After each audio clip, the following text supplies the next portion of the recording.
One of the things I think everyone really enjoys about the Texan is just all being there in that place together, and usually very late hours, lots of hours spent there. The newsroom is formatted in that mostly everyone is out in this big area, and we all have our own desks, but you look across the newsroom, you can see everyone. The editor has an office in the basement, and everyone gets to organize it how they want to organize it. And I had an idea of where I was going to put my desk and where I was going to put the chairs, and it sounds ridiculous now, but I was really looking forward to that and putting up stuff on the wall and hanging like those cheesy motivational posters. And then the office is no more. And for me, that was so, it wasn't something I had thought about before when I was applying, but right after I was hired, I was like, I spent so much time looking at the person across that desk and thinking that's where I want to be. And now I can't be there. And I can't. So the last time the Texan had suspended printing was over 100 years ago. It was the 1918 pandemic, and they had suspended printing for, I believe, 6 or 7 days, merely because there was some sort of city ordinance that prevented people from gathering in public for like a week.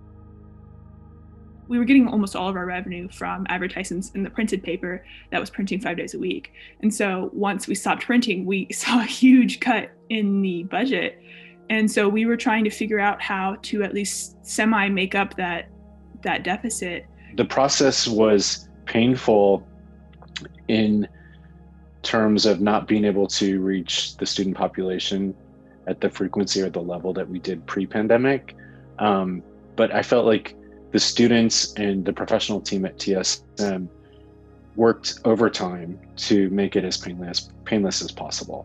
One of the most important part about working at the Texan is, this is where they find their community. This is where they find their friends, really good friends, in this huge campus of ours.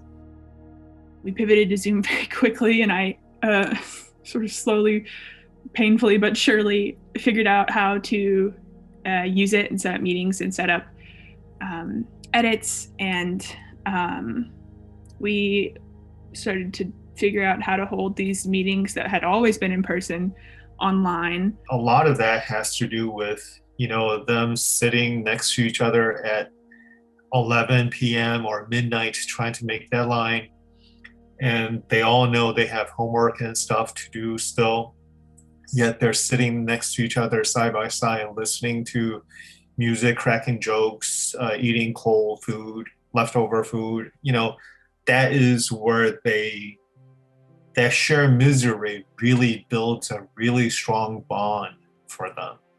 And that is a really unfortunate side effect of this. It's not just about, I guess, missing the collaboration of being able to be in person and talk back and forth about stories in a way that we can't really do that casually anymore, but also just like the human connection that you form with reporters and with editors that strengthens that professional collaboration is pretty much entirely gone. And with new reporters, that's especially hard because we don't know them.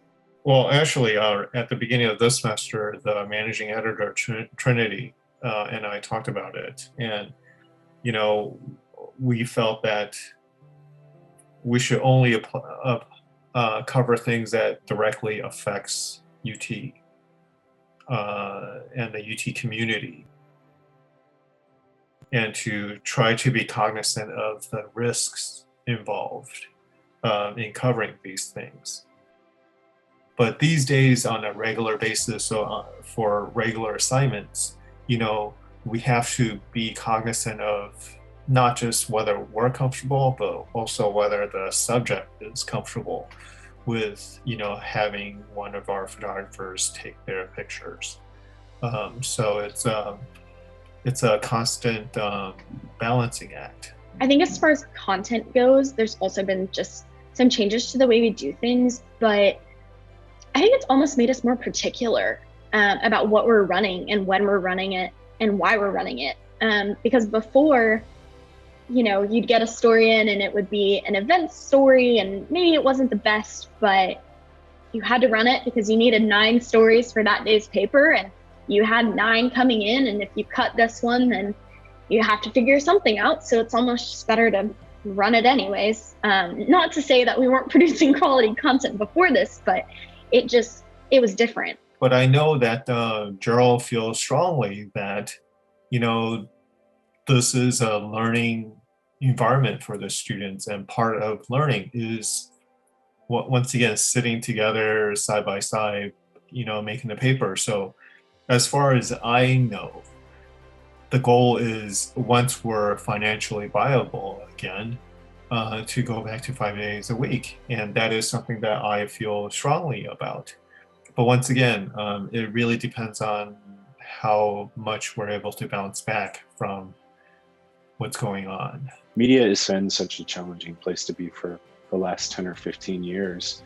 I think, if I were a student right now and I was at the Daily Texan, I would know whether or not I really wanted to be a journalist by that experience. And so I think this has been challenging but positive overall for our organization.